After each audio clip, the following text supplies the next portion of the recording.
प्यारे बच्चों, आज हमें जो प्रश्न हल करना है, आइए पहले उस प्रश्न को पढ़ते हैं।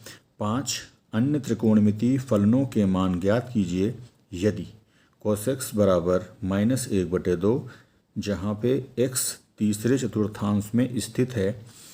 तो सबसे पहले हम जानते हैं कि कुल मिला के 6 त्रिकोणमितीय फलन होते हैं।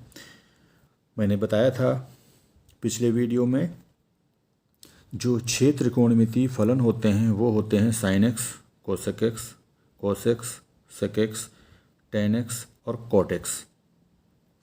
उसमें से एक त्रिकोणमितीय फलन दिया हुआ है cos x और उसका मान है -1/2। साथ में ये भी दिया हुआ है कि जहाँ पे x तीसरे चतुर्थांश में स्थित है। हम जानते हैं कि तीसरे चतुर्थांश में जो 6 त्रिकोणमितीय फलन होते हैं उसमें से सिर्फ 2 त्रिकोणमितीय फलन धनात्मक होते हैं या पॉजिटिव होते हैं, और वो होता है tan x और cot x। इसके अलावा बाकी के शेष 4 त्रिकोणमितीय फलन जैसे sin x, cosec x, cos x और sec x ये निगेटिव होते हैं। तो यहाँ पे जो cos x बराबर -1/2 दिया है वो नेगेटिव है। cos x का मान नेगेटिव है, तो ये जो अभी मैंने बताया ये उसी के अनुरूप है। तो आइए अब हल करते हैं प्रश्न को। यानी कि हमें sin x, cosec x, sec x, tan x और cot x के मान ज्ञात करने हैं। तो सबसे पहले जो दिया है हमें cos x बराबर -1/2, इसको हमने लिखा। अब देखिए, हमें सबसे पहले sin x का मान ज्ञात करना है। अब ज्ञात हम कुछ भी कर सकते हैं, लेकिन मैं पहले sin x का मान ज्ञात करूँगा। उसके लिए मैंने सूत्र बताया था आपको, और वो सूत्र था sin square x plus cos square x बराबर 1।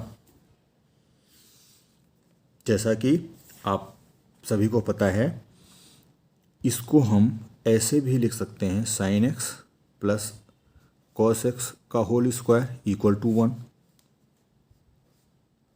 ऐसे sin x पूरे का whole square plus cos x पूरे का होल स्क्वायर इक्वल टू 1। अब देखिए, sin x को वैसे ही लिख लिया हमने, प्लस cos x की वैल्यू दी है -1/2। तो ये हमने cos x की जगह पे रख लिया, इसका स्क्वायर है तो स्क्वायर कर दिया इक्वल टू 1।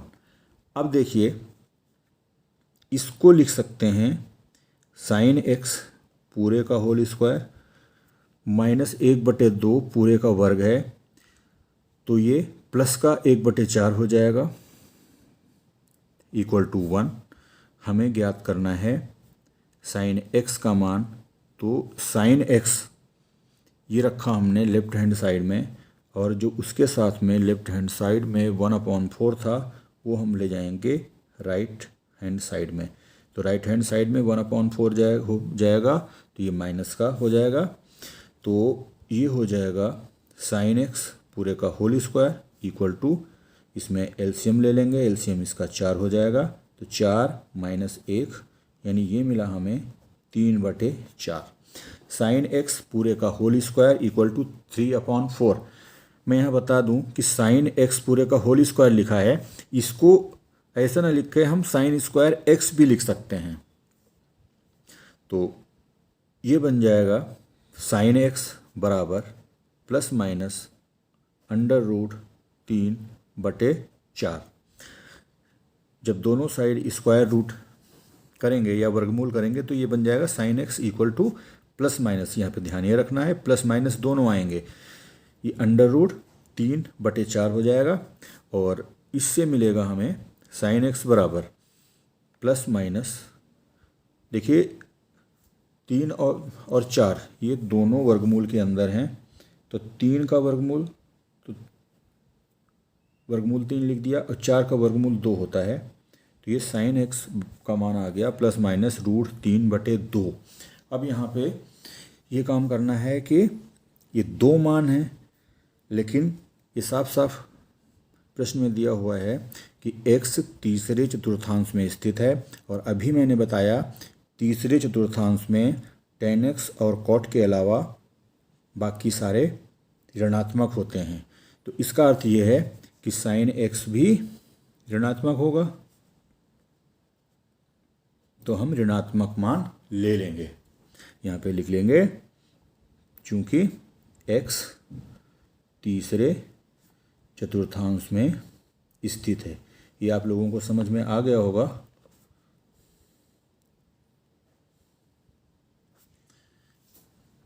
चाहो तो ऊपर लिख दो धनात्मक मान छोड़ने पर, धनात्मक मान छोड़ने पर।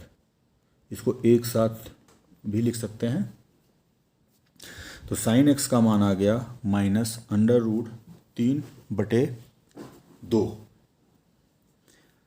तो कॉस एक्स का मान मालूम है हमें, साइन एक्स का मालूम है, तो इसकी सहायता से हम tan एक्स का मान ज्ञात कर सकते हैं। tan एक्स का मान होता है साइन एक्स बटे कॉस एक्स, और साइन एक्स की वैल्यू ये हमने ऊपर निकाली है, ये है -√3/2।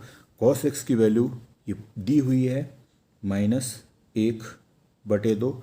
तो ऊपर भी माइनस है, नीचे भी माइनस है, ये कट जाएंगे, तो ये बन जाएगा √3/2 गुणा 2/1। 2 से 2 कट जाएगा, तो इससे tan x बराबर √3 मिला। ये प्लस का आया है, जो कि जैसा कि हम जानते हैं कि थर्ड क्वाड्रेंट में या तीसरे चतुर्थांश में tan का मान पॉजिटिव होता है, तो ये पॉजिटिव आ गया।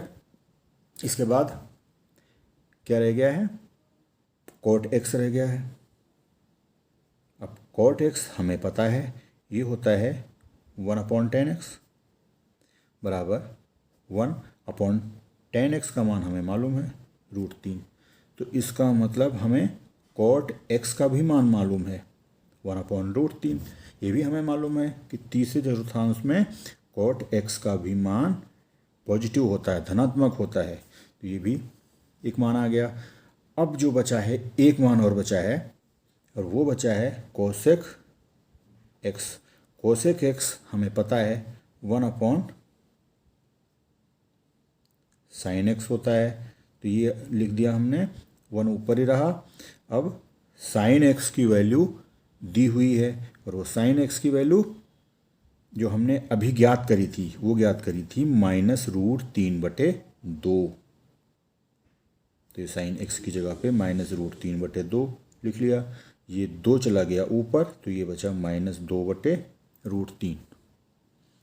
तो ये आ गया इसका मान। अब एक वैल्यू और बची है, और वो क्या बची है, सेक x।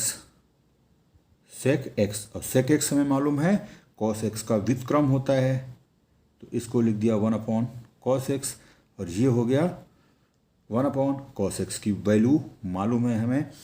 ये देखिए दी हुई है cos x बराबर -1/2, तो इसकी जगह पे लिख दिया -1/2। ये 2 चला जाएगा ऊपर, तो ये आ जाएगा -2। सेक x बराबर -2। तो हमें cos x की वैल्यू मालूम थी, और इसकी सहायता से हमने शेष 5 त्रिकोणमितीय फलन वो ज्ञात कर लिए। पहला ये ज्ञात किया था sin x, दूसरा ये ज्ञात किया था tan x, तीसरा ये ज्ञात किया था, और चौथा ये ज्ञात किया था cosec x बराबर -2/√3, और जो पांचवा था वो ये ज्ञात किया था sec x बराबर -2। तो ये आपका आंसर आ गया। तो इसी तरीके से जो शेष प्रश्न दिए हुए हैं उनका भी आप अभ्यास करिए, उनको भी हल करिए।